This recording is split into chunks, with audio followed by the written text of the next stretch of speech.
Greetings, viewers. You're watching the Cross-Moda channel, racing motorcycles with 50cc engines. The golden era of these races was in the 1960s and 1970s.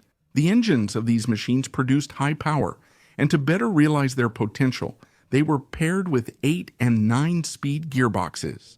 The speed of these crazy 50cc bikes far exceeded 100, and they also set a lot of records. In this story, I want to talk about the 5 fastest 50cc motorcycles in human history. And all these 5 machines were specially built at different times to set speed records. Make yourself comfortable and enjoy watching.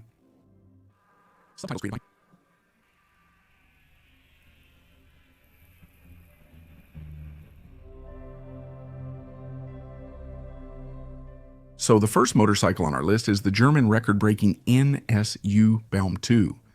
If we look a little deeper into NSU's record-breaking program, we find out that 4 machines were built. They were all called NSU Baum, with indexes from 1 to 4. The first 2 had 50cc displacement, the third 125, and the fourth 250. All these motorcycles were developed with the participation of Gustav Adolf Baum, a motorcycle designer and engineer who was also a racer. Baum introduced the idea of having the rider lie on his back inside a Streamliner motorcycle shell. Previously, racers trying to improve aerodynamics would only lie on their stomachs. Gustav presented his first project to the public in Neckarsulm on March 27, 1951. The NSU management approved it, and by 1954, the record-breaking motorcycle was ready. On the NSU Baum-One, Gustav set 11 speed records in 1 year. The best result was an average speed of 127.8 km/h on the flying mile. Unfortunately, Gustav was killed by his own creation on May 23, 1955 during a demonstration run at the Nürburgring.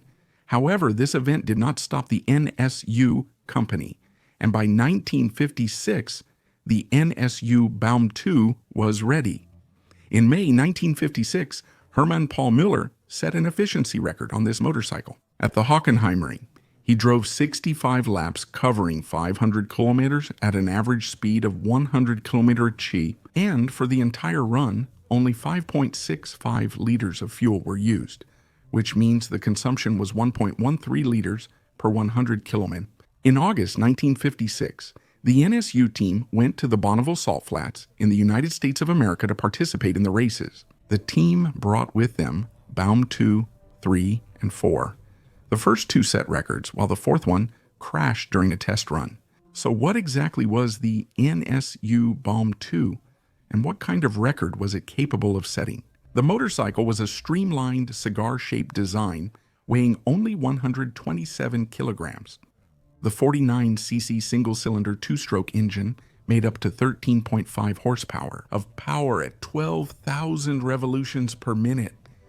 The result was impressive. NSU Baum-Two reached a top speed of 196 km/h.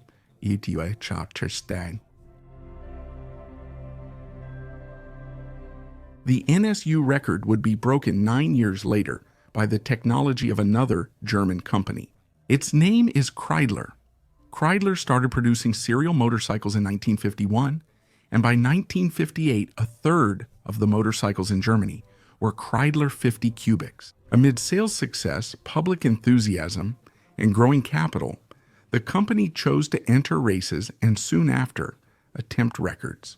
By 1965, Kreidler's record-breaking motorcycle was ready, the Zigare. The name Zigare matches the shape of its fairing. The 49cc 2-stroke single-cylinder engine of this machine was equipped with a supercharger and ran on methanol. The maximum power was 15 horsepower at 15,000 revolutions per minute. Since the power peak was in a rather narrow RPM range, an 8-speed gearbox was used to maximize the engine's potential. Curb weight was around 100 kilograms. In 1965, Kreidler's team went to the speed mecca, the Bonneville Salt Flats. On October 23, racer Rudolf Kunz set new standing start records for 1 mile 1 kilometer and 10 kilometers there. The maximum speed reached during the record runs was 210.634 kilometers per hour. Today, this record-breaking motorcycle is housed in the Neckarsulm Motorcycle Museum. The next speed record on a motorcycle with a 50cc engine was set by the legendary Dutch racer Henk van Kessel. Kessel debuted in 1972 in the 50cc class racing on Kreidler machinery. Already in his second racing season in MotoGP in 1973, he made it to the podium twice, and just a year later, Henk became the world champion in the 50cc class. A successful rider is just part of the success. A very important component is the design of the record-breaking machine and the months and years of painstaking work by engineers in constructing this very machine. And in this part of the story, we should give credit to Piet Plampen, the Dutch racing machine designer. In the mid-70s, Plampen became passionate about breaking the 1965 Kreidler record. In 1976, he and his team began building the motorcycle. As the power unit, they used the well-known Kreidler engine, which Plampen's team managed to boost to a maximum output of about 20 horsepower at 15,000 revolutions per minute. The gearbox was 800. The height of the Streamliner matched that of the previous Kreidler record holder, but Piet's design was a meter longer. During construction, the team tested 5 frame options before achieving the needed stability, strength, and high-speed handling. After 8 months of painstaking work, the machine was completely ready. The motorcycle was painted black and was named Black Arrow. As the rider, they chose the rising racing star Henk van Kessel.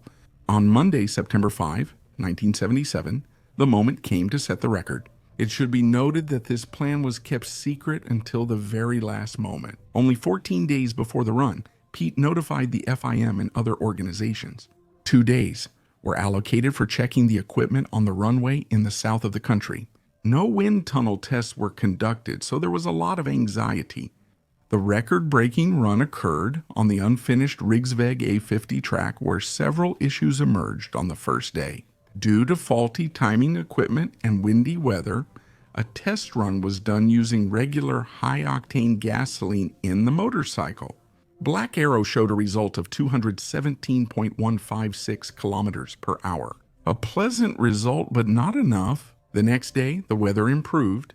The motorcycle was fueled with methanol as planned, and Henk van Kessel set a new record. In one direction, he covered the qualifying kilometer at a speed of 214.689 km per hour, and on the way back at a speed of 228.483 km per hour. The result, approved by FIM, was 221.586 km per hour, which is the arithmetic mean of the 2 runs. The maximum speed of the second run, 228.5 km per hour, was only surpassed in 2008. The next world speed record belongs to the racer Jan Huberts, who on the Huvo Kazal on August 3, 1981, broke the Black Arrow record. And this is yet another story of a group of people conquering the speed record. Jan had a business called Huvo. In cooperation with Piet Plampen and the Portuguese company Kazal, which succeeded in building 50cc motorcycles in the 70s, a machine for the record run was built. On August 3rd and 4th, 1981, on a new, not yet open to traffic, 6-kilometer section of the A6 highway near Lelystad. In the Netherlands, Jan Huberts on his Kazal Huvo Plampen broke world speed records over a distance of 1 kilometer. The average speed was 224.58 kilometers per hour. Jan Huberts said the result could have been 10-12 miles per hour better if the motorcycle's acceleration distance were slightly longer. Huberts also said that he was afraid of this run since the car had only one disc brake on the rear wheel, and during the tests it had already failed him twice. Jan Huberts' record lasted a long time. However, the world does not stand still, and sooner or later a group of enthusiasts was bound to come together who could set a new speed record. And that's exactly what happened. John Badenbaum, a master of metal construction, and Eric Noyes, an engineer from National Aeronautics and Space Administration, set out to establish a new speed record in the 50 cubic centimeter class. They began building the Streamliner, relying on their experience and modern technical solutions. As the power unit, they chose a two-stroke Minarelli AM6 engine from an Aprilia RS50 motorcycle. The creators of this record-breaking motorcycle chose the Minarelli engine because, according to them, it can handle a lot of tuning and various modifications, and it's also easy to find spare parts for it.